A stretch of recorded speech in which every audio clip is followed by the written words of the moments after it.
धीरे धीरे आदमखोरों का खौफ कम होते जा रहा है। वजह है 5 भेड़ियों को अभी तक कैद कर लिया गया है। डीएफओ अजीत प्रताप सिंह हमारे साथ हैं, उनसे बात करेंगे। सर, कैसे ये सफलता हाथ लगी? आज जो 5वां भेड़िया कैद किया गया है, किस तरीके से उसे ट्रैक किया गया और क्या वक्त रहा उसे कैद करने का?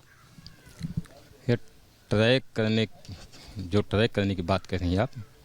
ट्रैक तो कल ही हुआ था।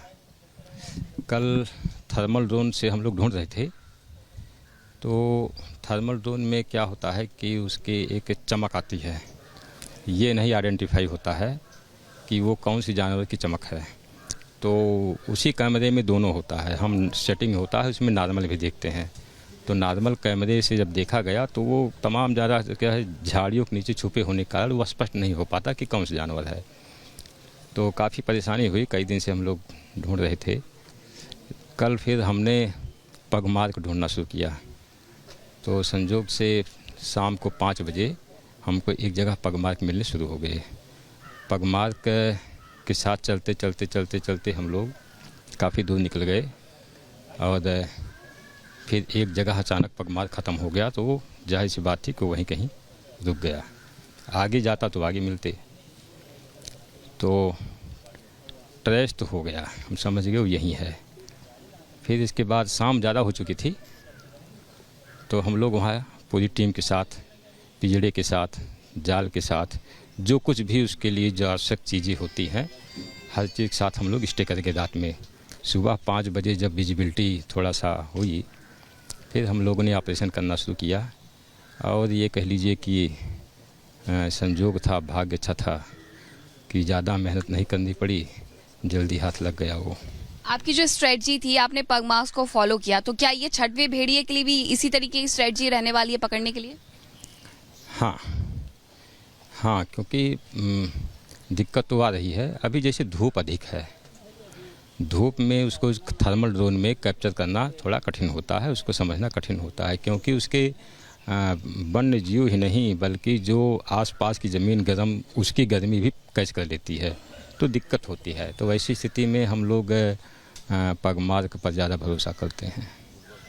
इसे कहाँ शिफ्ट किया जाएगा 5वें भेड़िए को? अभी गोरखपुर जू शिफ्ट किया जाएगा? हाँ जी, हम चाहते भी हैं वहाँ शिफ्ट किया जाए। ऐसा क्यों? मतलब वहाँ क्यों चाहते हैं? लखनऊ में भी तो भेजे गए थे पहले। लखनऊ भेजे गए थे, वहाँ एक नर एक मादा पहले से हमने भेजे हैं। अब वहाँ पर एक नर पहले से है, अब ये मादा है, तो इससे वो भी जाएगा, तो हो सकता है कुछ संरक्षण की दिशा में भी सार्थक प्रयास हो सके। बिल्कुल, क्योंकि ये लुप्तप्राय प्रजाति हैं और ऐसे में इन्हें संरक्षित करना भी उतना ही ज़रूरी है। तो इस दिशा में किस तरीके से कदम उठाए जा रहे हैं अगर ऐसा होता है गोरखपुर भेजना है तो?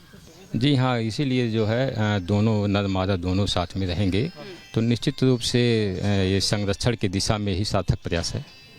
और धन्यवाद हमसे बातचीत करने के लिए। तो डीएफओ अजीत प्रताप सिंह को आपने सुना, जिनका कहना है कि इन्हें संरक्षित भी किया जा रहा है और 6ठे भेड़िए को भी इसी तरीके से कैद किया जाएगा। वीडियो जर्नलिस्ट मुकेश के साथ मैं मीनाक्षी रजात, रिपब्लिक भारत, बहराइच। मीनाक्षी सीधे बहराइच से हमारे साथ जुड़े, सीधे रुख करते हैं। मीनाक्षी, अब अधिकारियों से लगातार बातचीत कर रही हैं और उनके दावे यही हैं कि जल्द ही आखिरी भेड़िया भी पकड़ लिया जाएगा, लेकिन इतने दिनों के बाद, करीब 20-25 दिन बीत जाने के बाद अब एक और भेड़िया कल पकड़ा गया है। आखिरी भेड़िया कितना बड़ा चुनौती है और कैसा, लोग क्या कह रहे हैं, लोग और कितना डरे हैं अब आखिरी भेड़िए को लेकर? बिल्कुल, देखिए 29 अगस्त की तारीख थी जब 4थे भेड़िए को कैद किया गया था। 5वें भेड़िए को पकड़ते पकड़ते तारीख 10 सितंबर की हो गई है। अब ऐसे में 6ठे भेड़िए को लेकर के ये कहा जा रहा है, क्योंकि एक पूरी स्ट्रेटजी के तहत 5वें को कैद किया गया है। यानी हरबख्शपुरवा वो जगह जहां पर पहले से 4 भेड़ियों को कैद किया गया था, वहां 5वां भेड़िया मिला है। ऐसे में उस तरफ ज्यादा सेंसिटिव जोन बनाया जा रहा है, वहां पर ज्यादा निगरानी बरती जा रही है और पगमार्क जहां पर भी मिल रहे हैं उसी स्ट्रेटजी के तहत ये काम किया जा रहा है। क्योंकि इसके बारे में पहले भी वन संरक्षक रेणु सिंह ने बताया था कि जो भेड़िए हैं वो ज्यादा स्मार्ट हो गए, ज्यादा चालाकी से सोचने लग गए हैं। जैसे ही ड्रोन जाता है वैसे ही वो भागना शुरू कर देते हैं। जैसे ही इन्हें जानकारी मिलती है कि अब वहां पर किसी भी तरीके की कोई पगमार्क है तो वहां जाएंगे और वहां जाकर के उसे ट्रैक करेंगे। 5वां भेड़िया है, यहाँ पर ऑफिस में लाकर के इसे रखा गया है। जो तैयारी है वो की जा रही है इसे शिफ्ट करने की, और बताया गया है कि गोरखपुर के जू में ही भेजा जाएगा, गोरखपुर के जू में शिफ्ट कर दिया जाएगा। लेकिन 6ठे भेड़िए को लेकर के हालांकि लोग जरूर खौफजदा नजर आ रहे हैं, लेकिन उनका फिर भी कहना है कि थोड़ी थोड़ी राहत भरी सांस तो हमने ली है। 2 बचे हुए तो उन्होंने ज्यादा आतंक भी मचाया हुआ था। अब ऐसे में एक बचा जरूर है, लेकिन गांव वाले भी अपनी सुरक्षा के लिए लगातार जाग रहे हैं, लाठी डंडे हाथ में लेकर के अपने गांव की अपनों की सुरक्षा कर रहे हैं। तो ऐसे में माना यह जा रहा है कि एक भेड़िया अब ज्यादा मुसीबत नहीं बनना चाहिए। और वन विभाग का भी यही कहना है अनामिका लगातार कि हम लगभग 2 से 3 दिन में उसे भी कैद कर लेंगे और जल्द से जल्द इस पूरे इलाके को यानी कि बहराइच को भेड़ियों से तो आजाद कर ही देंगे। लोगों के मन में जो डर बैठा हुआ है उससे भी आजाद कर देंगे। लेकिन इन सब के बीच जो बड़ी बात है वो ये भी है कि लुप्त प्राय प्रजाति है ये, इसे संरक्षित भी किया जा रहा है। जो रेणु सिंह है उनका कहना था कि सीधे गोली मारने के ऑर्डर जरूर है, लेकिन इसके साथ साथ संरक्षित भी करना है। तो अगर हम इन्हें आसानी से पकड़ सकते हैं तो आसानी से पकड़ने की पहले कोशिश करते हैं। अगर ये भागने की कोशिश करते हैं तब भी हम इन्हें पकड़ करके रखने की कोशिश करते हैं और इन्हें बेहोश करने की कोशिश करते हैं। लेकिन मारने के जो आदेश दिए गए थे वो तब तक हम उपयोग नहीं कर सकते हैं जब तक कि ये किसी को पकड़ने के दौरान नुकसान नहीं पहुंचाते हैं।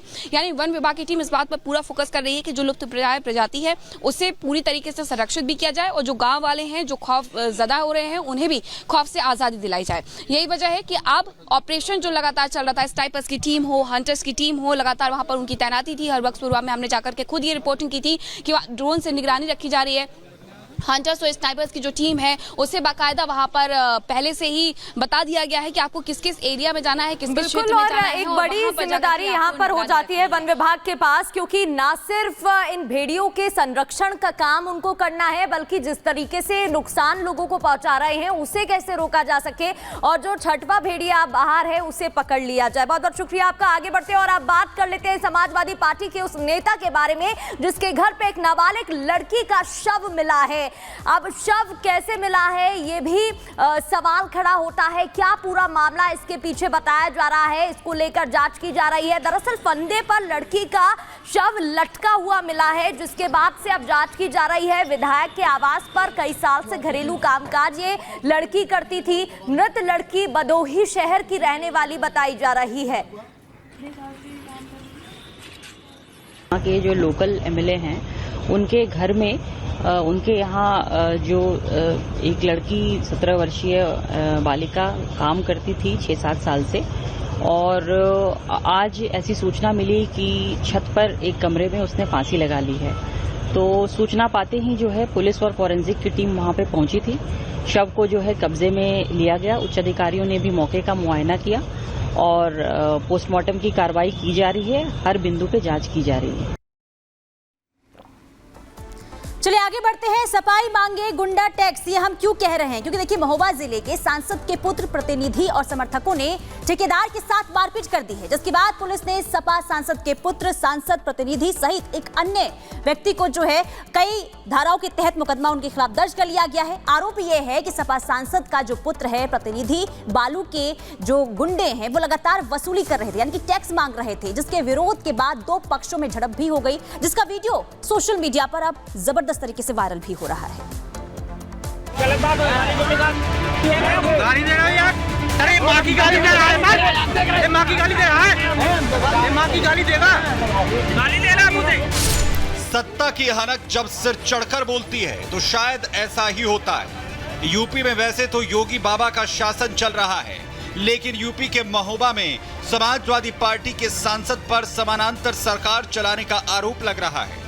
आरोप ये कि गुंडा टैक्स नहीं देने पर सांसद के बेटे ने ट्रक ड्राइवरों से मारपीट की। इतना ही नहीं, आरोप ये भी कि सांसद के बेटे ने जान से मारने की धमकी दी। पनवाड़ी थाना क्षेत्र के अंतर्गत पाठकपुर पुलिया के पास सूचना प्राप्त हुई कि कुछ लोग कुछ गाड़ियों को रोक रहे हैं, जिससे वहां विवाद की स्थिति उत्पन्न हुई। पुलिस ने विवाद को शांत कराया। उक्त घटना से संबंधित एक तहरीर थाना पनवाड़ी में प्राप्त हुई। शिकायतकर्ता की तहरीर पर थाना पनवाड़ी में सुसंगत धाराओं में अभियोग पंजीकृत किया गया है। विवेचना प्रचलित है। अग्रिम कार्रवाई चल रही है। पुलिस ने 3 लोगों के खिलाफ केस दर्ज कर लिया है और मामले की जांच शुरू कर दी है। लेकिन सांसद प्रतिनिधि सुरजीत यादव ने आरोप लगाया कि बालू माफिया कृष्णकांत पाठक ने सांसद के बेटे के साथ बदसलूकी की। इतना ही नहीं, सांसद प्रतिनिधि सुरजीत यादव ने केस को फर्जी करार तक दे दिया। पुलिस प्रशासन ने कृष्णकांत पाठक के साथ मिलकर के हम लोगों के ऊपर जो भी मुकदमे लगाए हैं, जो भी धाराएं लगाई हैं, ये सारी की सारी धाराएं पुलिस प्रशासन और के पाठक के षड्यंत्र मिलीभगत के कारण धाराएं लगी हैं और सारी की सारी धाराएं फर्जी हैं। मारपीट का वीडियो लगातार वायरल हो रहा है, सवाल उठ रहे हैं, आरोप एक दूसरे पर लगातार लगाए जा रहे हैं, लेकिन जांच से साफ होगा कि आखिर सांसद के बेटे ने दबंगई की या फिर मामला कुछ और है। Bureau report, Republic Bharat.